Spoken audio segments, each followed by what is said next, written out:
In the quiet village of Amokwa, people spoke of the river with both reverence and fear.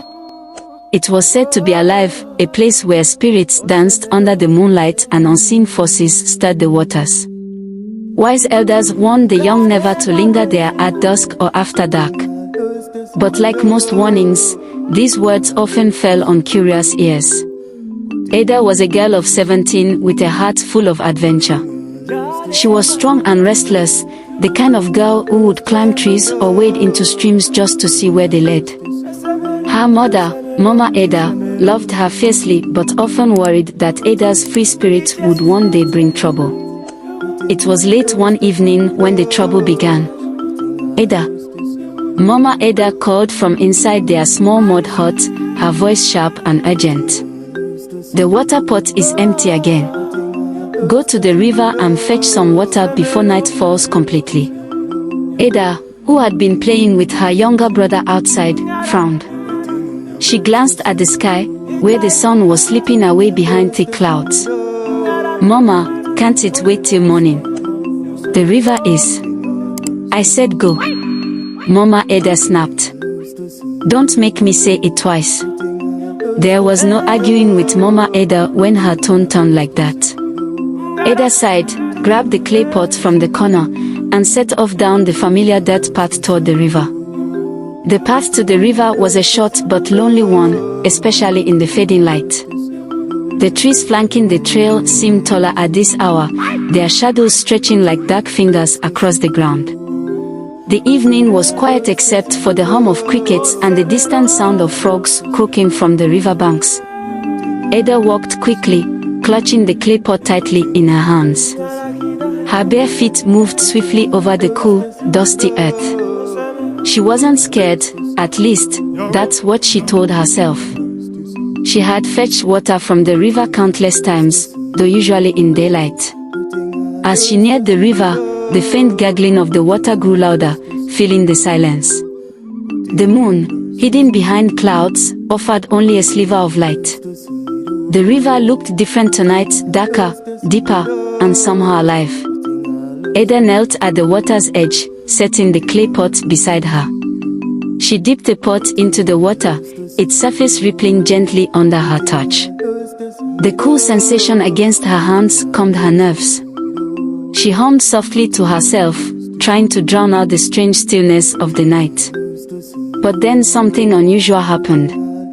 The water seemed to shimmer more brightly, glowing faintly under her gaze. Tiny waves rippled across the surface, though there was no wind. Ada paused, her brow furrowing. "What is that?" she whispered. For a moment, she thought she saw something, a shadow moving beneath the water, long and graceful, like a fish. It disappeared as quickly as it came. Ada shook her head, brushing it off. "Maybe a trick of the light," she murmured. She pulled the now-filled pot from the water, the liquid inside slushing quietly. Just as she turned to leave, something caught her eye. A glimmering object at the water's edge, half buried in the mud. Ada tilted her head, curiosity getting the better of her. "What's that?" She reached down and pulled it free. It was a small piece of cloth, damp and shimmering, unlike anything she had ever seen before. The material felt soft and smooth, but as she turned it over in her hands, it seemed to glow faintly in the dark. Strange. Ada glanced around the riverbank, but there was no sign of anyone nearby. She folded the cloth and tucked it under her arm, thinking little of it. Maybe someone from the village had lost it. With the clay pot balanced on her head and the cloth tucked safely at her side, Ada turned and walked back home, the sound of her footsteps fading into the night. Behind her, the river grew silent again, the surface of the water smooth and still. When Ada arrived at the hut, her mother was already waiting outside, arms crossed. "What took you so long?" Mama Ada scolded, her sharp eyes scanning her daughter. "Did you stop to play again?" "No, Mama," Ada replied, lowering the clay pot to the ground. "I just saw something strange by the river." Mama Ada frowned, her expression hardening. "Strange? strange how? Ada hesitated. She didn't want to worry her mother. Never mind, Mama. It's nothing. I found this cloth, though. She pulled the shimmering fabric from under her arm and held it up for her mother to see. For a moment, Mama Ada's face went pale. She took a step back, her hands twitching as though she wanted to snatch the cloth away but couldn't bring herself to touch it. Where did you find this? Mama Ada's voice was low and weary. By the river, Ada replied, confused by her mother's reaction. Is it bad? I thought someone might have lost it. Mama Ada stared at the cloth for a long moment, then shook her head. Nothing good comes from what the river gives, she muttered, her voice barely a whisper. Take it inside and keep it away from your brother. Ada did as she was told, though her mother's strange behavior left her unsettled. She hung the cloth in the corner of the hut, where it seemed to catch even the faintest light, glimmering like water under the sun. That night, as Ada lay on her mat trying to sleep, the wind outside seemed to whisper strange sounds, almost like voices. The hut was quiet except for her brother's soft snores and the steady crackle of the fire. Then, just as her eyes began to close, Ada heard something, soft footsteps, padding gently across the floor. She sat up quickly, her eyes scanning the room. The fire flickered, casting long shadows against the walls. Everything seemed normal. But when she glanced at the corner of the hut, where the cloth hung, her breath caught. The cloth was gone. And in its place stood a figure, tall, shadowy, and wet. The room was still except for the soft crackling of the fire and Ada's shallow breathing. Her eyes remained fixed on the spot where the cloth had been, but now a figure stood in its place. The shadow loomed, tall and unsettling, its shape blurry as though it was made of mist and water. It glistened faintly, as though droplets of water dripped from it onto the earthen floor. Ada's heart pounded in her chest. She rubbed her eyes quickly, thinking it might be a trick of the dim firelight. But when she looked again, the figure was still there. Who are you? Ada whispered, her voice barely audible. The figure didn't answer. Instead, it began to step forward, its movement slow and graceful, as though it was gliding rather than walking. Ada could hear the faint sound of water splashing with each step. She felt frozen, unable to scream or move, her hands trembling as she gripped the edge of her sleeping mat. Then, the fire crackled louder, and for the first time, the figure came into full view. It was a girl, a young woman, beautiful but strange, standing just a few feet away from Ada. Her skin shimmered in the dim firelight, pale and smooth, almost translucent. Her long, dark hair hung wet and heavy over her shoulders, strands clinging to her neck. And her eyes, large and luminous, were the color of the river itself, deep and mysterious. Her gown, though simple, was made of the same shimmering material Ada had found by the river earlier. Do not be afraid, the girl said softly, her voice melodic and soothing, like the hum of the water. Ada gasped, scooting backward until her back hit the wall. What are you? How did you get in here? The girl tilted her head slightly, a faint smile touching her lips. You brought me here, she replied. Me? Ada's voice cracked in disbelief. No, I brought no one. The girl stepped closer, her bare feet leaving faint wet marks on the floor. The cloth, she said calmly. When you took it from the river, you called me to you. Ada's heart raced. She glanced toward the corner where the cloth had been, now empty. The girl's words sent a chill through her body. But it was just a piece of cloth, she stammered. The girl smiled again, though there was something sorrowful in her expression. To you, maybe. But to me, it is a part of me. My cloak. My connection to the water. At that moment, a sudden noise startled them both, a low groan from the other side of the room. Ada's younger brother stirred in his sleep, rolling over on his mat. The girl glanced at him, her expression softening. Your brother is safe, she said gently. I will not harm him or you. Ada swallowed hard, her mind spinning. What do you want from me? The girl looked down at her wet feet, silent for a moment. When she spoke again, her voice was faint, almost sad. I want to go home. Home. Ada frowned. The river. The girl nodded. Yes. But you have taken something precious from me, and now I cannot return until it is given back. Ada blinked, confused. But I don't understand, how can I give it back? Before the girl could answer, Mama Ada's voice called from outside the hut, breaking the tension. Ada. Ada, are you awake? Ada's heart jumped. She turned to the door, where her mother's shadow appeared against the faint moonlight. The girl moved quickly, stepping back into the shadows as though trying to hide. Ada. Answer me. Mama Ada called again, her tone sharp. Yes, Mama, Ada replied quickly, her voice shaky. The door creaked open, and Mama Ada entered the hut holding a small oil lamp. She glanced around suspiciously, her sharp eyes scanning the room. Who were you talking to?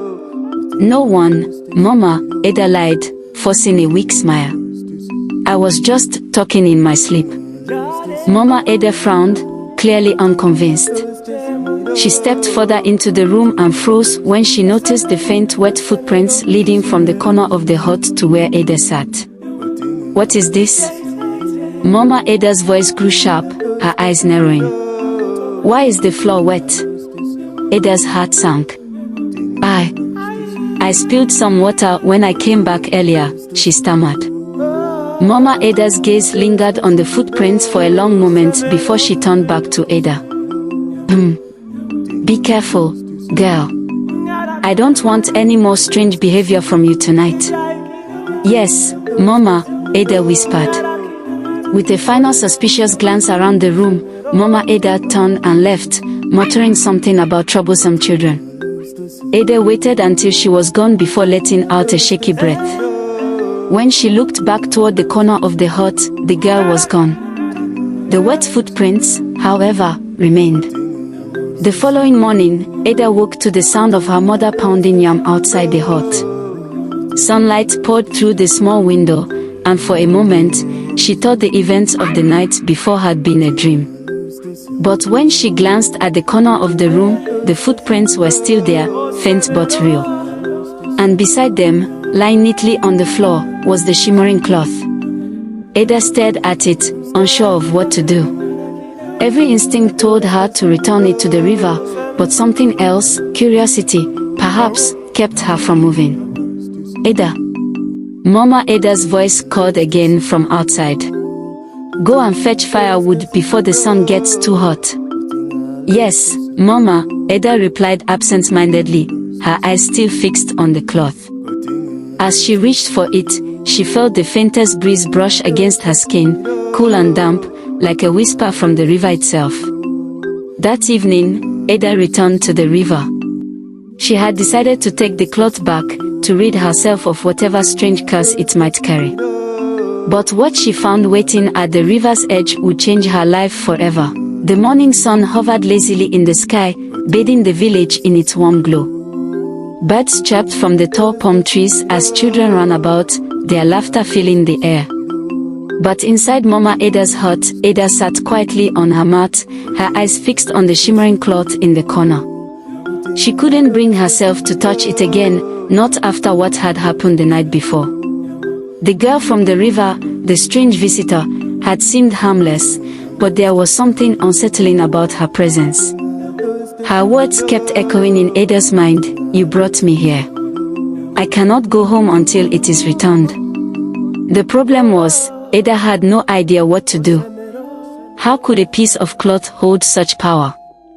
Why couldn't the girl simply take it back herself? Questions swirled through Ada's mind, but no answers came. Ada. I said go and fetch firewood. Mama Ada's sharp voice snapped Ada from her thoughts. She jumped to her feet, startled. Yes, Mama. I'm going now.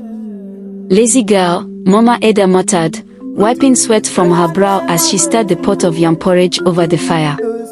Ada grabbed her small basket and machete before stepping out into the bright morning. Her heart felt heavy. She had always obeyed her mother's instructions without question, but today her mind was elsewhere. She could feel the pull of the river, like a gentle voice calling her back.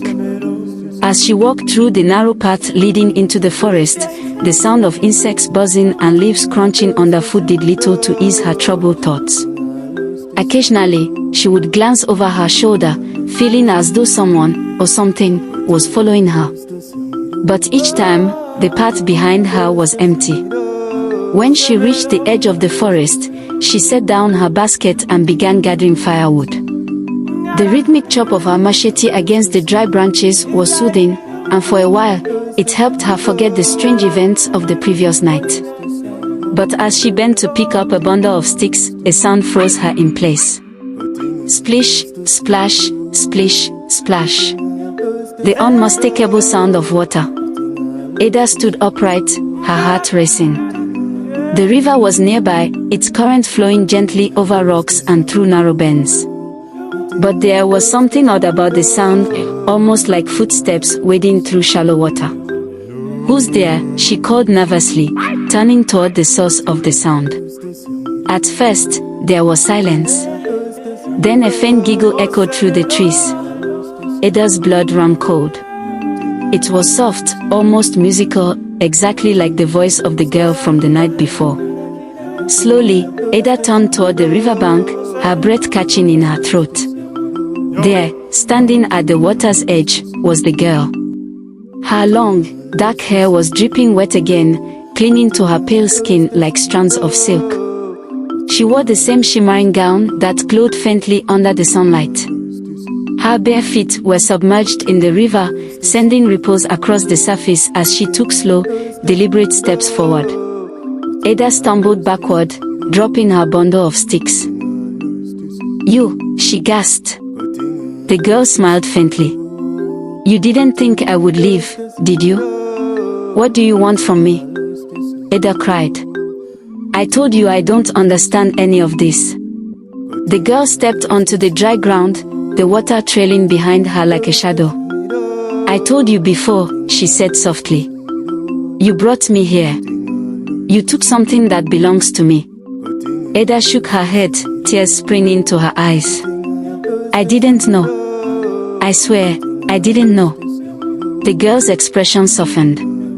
She raised a hand, and to Ada's surprise, a small stream of water floated gently from her fingertips, swirling in the air like a delicate ribbon. It was beautiful, mesmerizing, even.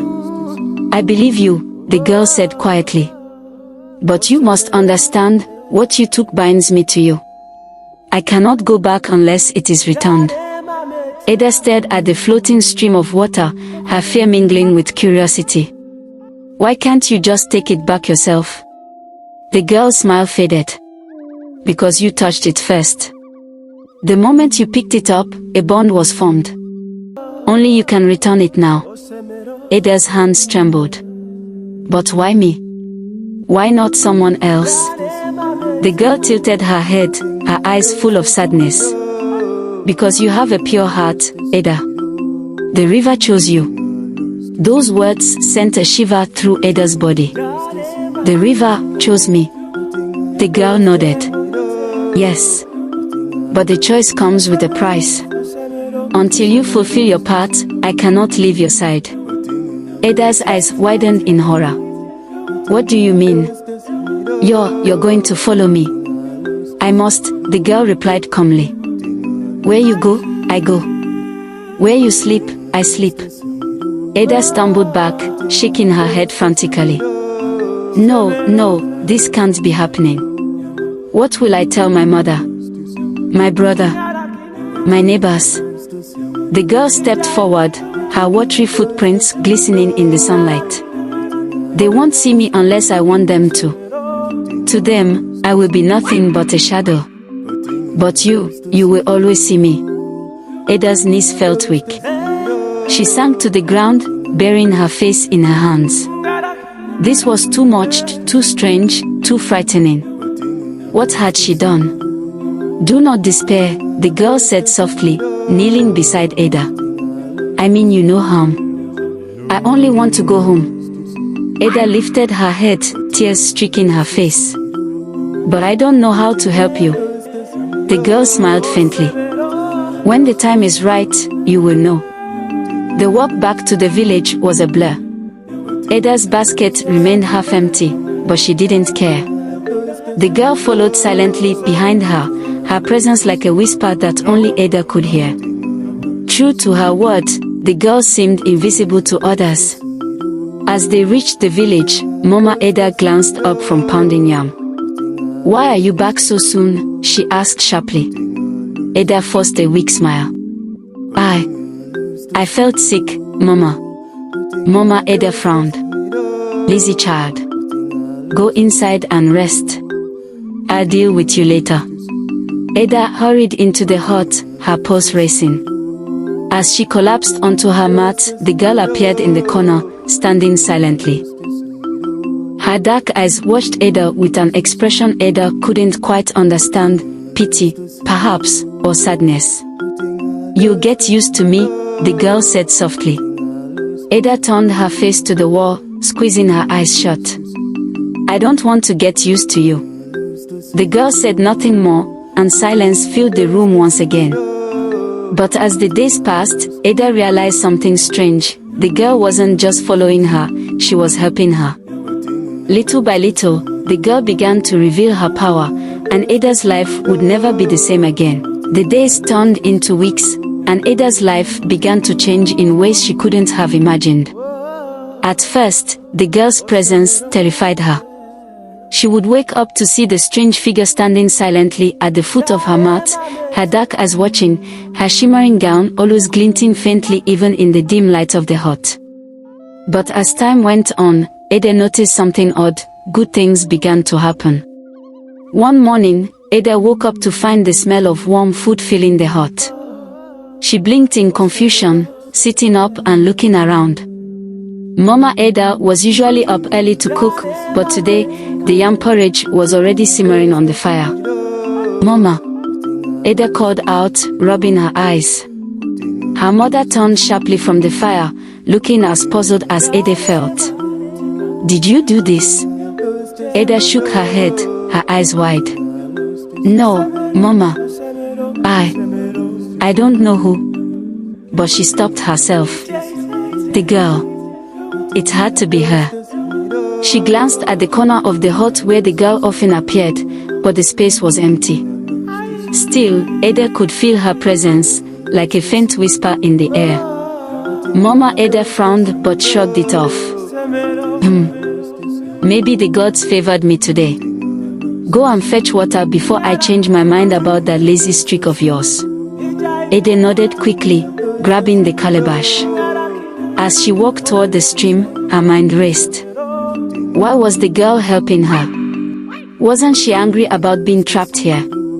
That day, as Ada filled her calabash at the river, the girl appeared beside her, stepping out of the water as if she had been born from it.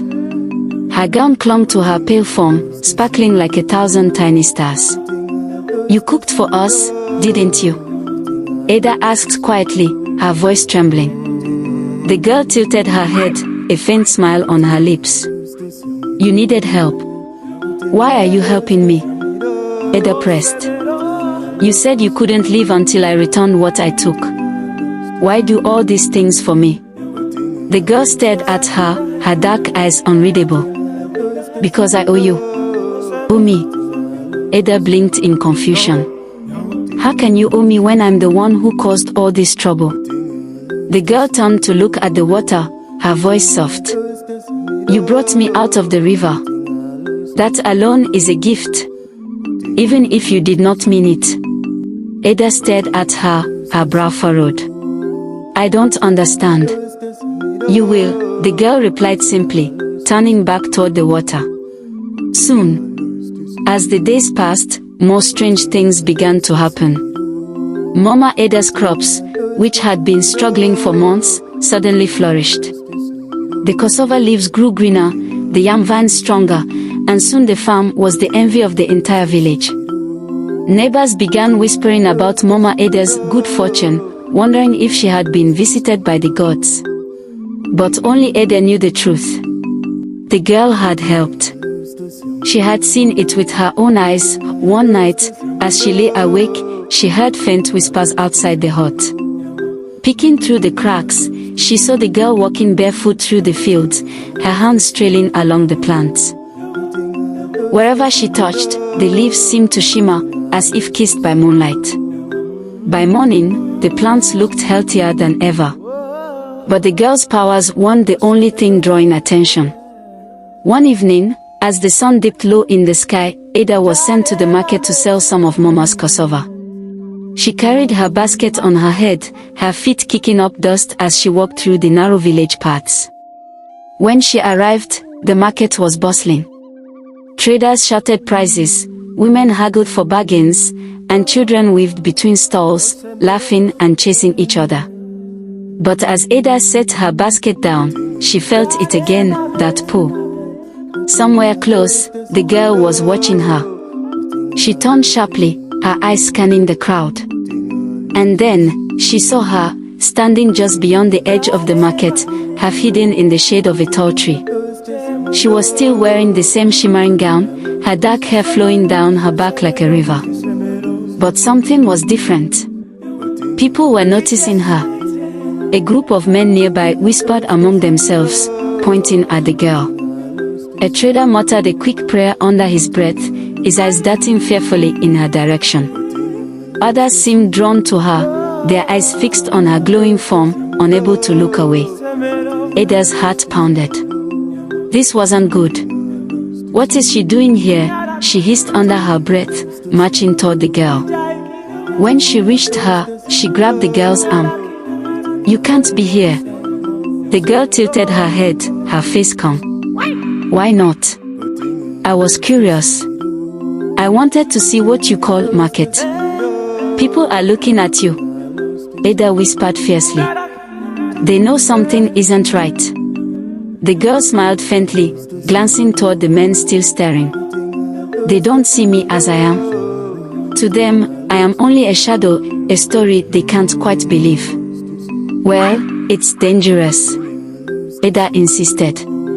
You're going to get me into trouble. The girl turned to look at her, her eyes softening. Do you trust me, Ada? Ada froze. What? Do you trust me? The girl repeated. Ada stared at her, her pulse quickening. Did she trust her? This strange creature from the river, who seemed both powerful and gentle, terrifying and kind. Ada hesitated, then nodded weakly. I think so. The girl smiled. Then don't be afraid. Before Ada could respond, the girl turned and walked back toward the forest, her glowing form disappearing into the shadows. But as Ada returned to her stall, her mind raced. The village would soon start asking questions. And if they found out the truth, that Ada had unknowingly brought a mermaid into her home, what would they do? That night, Ada couldn't sleep. She lay on her mat, staring at the ceiling, her mind swelling with worry. The girl was drawing too much attention. If the villagers grew suspicious, they would blame Ada. They would say she had brought bad luck upon them, or worse, that she was practicing witchcraft. She turned to face the corner of the hut. Sure enough, the girl was there, sitting quietly with her legs folded beneath her. Her shimmering gown glowed faintly in the dark. You're causing trouble, Ada whispered. The girl smiled. I'm helping you. But people are starting to notice you, Ada said. Sooner or later, they'll know something's wrong. The girl tilted her head, her expression unreadable. You worry too much, Ada. How can I not? Ada shot back. What if they come after me? What if? The girl raised her hand, and Ada fell silent. Trust me, she said softly. The river has chosen you for a reason. You will understand when the time is right. Ada sighed deeply, feeling the weight of those words. The girl's calm voice and presence should have comforted her, but instead, it filled her with unease. What did she mean? Why had the river chosen her? As the night deepened and the stars blinked silently in the sky, Ada closed her eyes, her heart heavy with uncertainty. Whatever lay ahead, she knew one thing for certain: this was far from over.